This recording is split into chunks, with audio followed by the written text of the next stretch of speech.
നമുക്ക് ഇന്നൊരു മുട്ട തേങ്ങ ഉപയോഗിച്ച് പൊരിക്കുന്നത് എങ്ങനെയാണെന്ന് നോക്കാം. 2 മുട്ട ഞാൻ നമ്മുടെ ബീറ്റ് ചെയ്യാൻ വേണ്ടിയിട്ട് ഇതിനകത്തേക്ക് ഇട്ടിട്ടുണ്ട്. അതിനകത്തേക്ക് നമ്മൾ കൊച്ചുള്ളി ഒരു 8 എണ്ണം ഇട്ടിട്ടുണ്ട്. കാന്താരി മുളക് ഒരു 2 എണ്ണം അരിഞ്ഞ് എൻ്റെ അകത്ത് ചേർക്കുന്നുണ്ട്.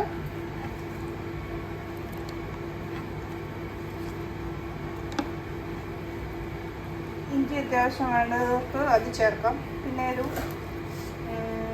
പിന്നെന്താ നമ്മുടെ കരിയാപ്പില വീട്ടിലുണ്ടെന്നുണ്ടെങ്കിൽ അതും ചേർക്കാം.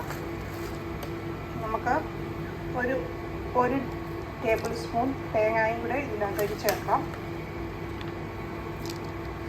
ഞാൻ ഫ്രിഡ്ജിൽ വെച്ചിരുന്നതാണ്. പിന്നെ നമുക്ക് ആവശ്യത്തിന് ഉപ്പൂടെ ചേർത്ത് കൊടുക്കാം. നമുക്കിതൊന്ന് ബീറ്റ് ചെയ്യാം.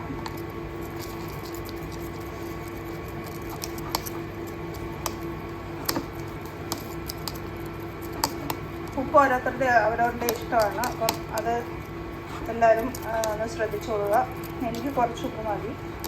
അപ്പം വീട്ടിൽ പപ്പായും മമ്മിക്കുമൊക്കെ ഹൈപ്പർ ടെൻഷനൊക്കെ ഉണ്ടെങ്കിൽ അപ്പം അതനുസരിച്ച് നിങ്ങൾ ഉപ്പ് കുറയ്ക്കുക. ഓക്കെ, അപ്പം നല്ലതായിട്ടതൊന്ന് ബീറ്റായി വന്നിട്ടുണ്ട്. ഫ്രിഡ്ജിലിരുന്ന തേങ്ങ ആയതുകൊണ്ടാണ് ഇച്ചിരി കട്ടിയായിട്ടിരിക്കുന്നത്. പക്ഷെ നമ്മൾ അത് കുക്ക് ചെയ്യാനായിട്ട് ആഡ് ചെയ്യുമ്പോൾ അത് കറക്റ്റായിട്ട് മെൽറ്റായിട്ട് വരും. ഓക്കെ, അപ്പം തവ ചൂടായിട്ട് ഓൾറെഡി ഉണ്ടായിട്ടുണ്ട്. 1 ടീസ്പൂൺ നമുക്ക് എണ്ണ ഒഴിക്കാം. ഓൾറെഡി ഞാൻ എണ്ണയില്ലാതെ ഒഴിച്ചിട്ടുണ്ട്. ജസ്റ്റ് ഇവിടെ കാണിച്ചു 1 ടീസ്പൂൺ മാത്രം എണ്ണ ഒഴിച്ചാൽ മതി. അധികം എണ്ണ വേണ്ട. ഓക്കെ, നമുക്ക് എണ്ണ ചൂടായി വരുന്നുണ്ട്. മീഡിയം തീയിലാണ് ഞാനിത് വെച്ചിരിക്കുന്നത്. നമുക്ക് ഇതിനകത്തേക്ക് ഈ മിശ്രിതം ഒഴിച്ചു കൊടുക്കാം. സ്പ്രെഡൊന്നും ചെയ്യണ്ട, ഇങ്ങനെ തന്നെ അത് ചെയ്താൽ മതി.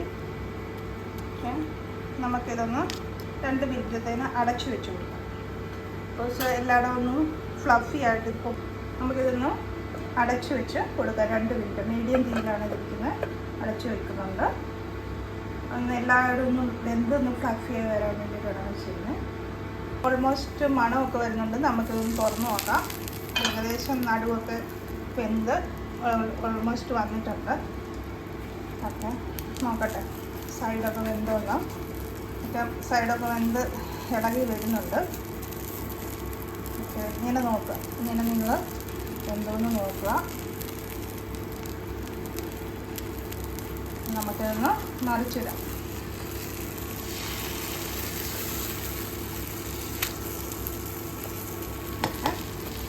ഇനി ഒന്നുകൂടെ 2 മിനിറ്റ് തന്നെ അടച്ചു വയ്ക്കാം. അപ്പോൾ ഫ്ലഫി ആയിട്ട് ഒന്നുകൂടെ അത് നല്ലതായിട്ട് മുരിഞ്ഞു വരും. നമുക്കൊന്ന് തുറന്ന് നോക്കാം. 2 മിനിറ്റായി. ഓക്കെ, നമ്മുടെ മുട്ട നല്ലതായിട്ട് വെന്ത് വന്നിട്ടുണ്ട്, മൊരിഞ്ഞ് വന്നിട്ടുണ്ട്. നമുക്കിതൊന്ന് സെർവിങ് ഡിഷിലേക്ക് മാറ്റാം. 2 സൈഡും നല്ലതായിട്ട് മൊരിഞ്ഞ് വന്നിട്ടുണ്ട്. നിങ്ങൾക്ക് ഇഷ്ടമാണെങ്കിൽ നടുവേ ഇങ്ങനെ ഒന്ന് 4ആയിട്ട് വരഞ്ഞിട്ട് സെർവിങ് ഡിഷിലേക്ക് മാറ്റാം. നമുക്ക് തീ ഓഫ് ചെയ്യാം. നമുക്കിതൊന്ന് ഗാർണിഷ് ചെയ്യാം. ഞാൻ നമ്മുടെ ചെറിയുള്ളിയാണ് വെക്കുന്നത്. എരിവ് വേണ്ടാത്തവർക്ക് എരിവ് കുറച്ച് ഉപ്പും കുറച്ച് വെച്ചാൽ മതി. ഓക്കെ, അപ്പോൾ ഇത് റെഡി ആയിട്ടുണ്ട്. നമുക്കിതൊന്ന് ടേസ്റ്റ് ചെയ്ത് നോക്കാം. നല്ല സോഫ്റ്റായിട്ടാണ് ഇത് വെന്ത് വന്നിരിക്കുന്നത്.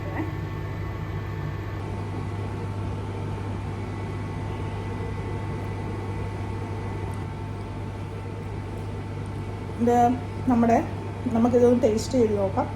അപ്പം ഇത് കൊച്ചുള്ളിയുടെയും നമ്മുടെ തേങ്ങയുടെയും കാന്താരിയുടെയും ഒക്കെ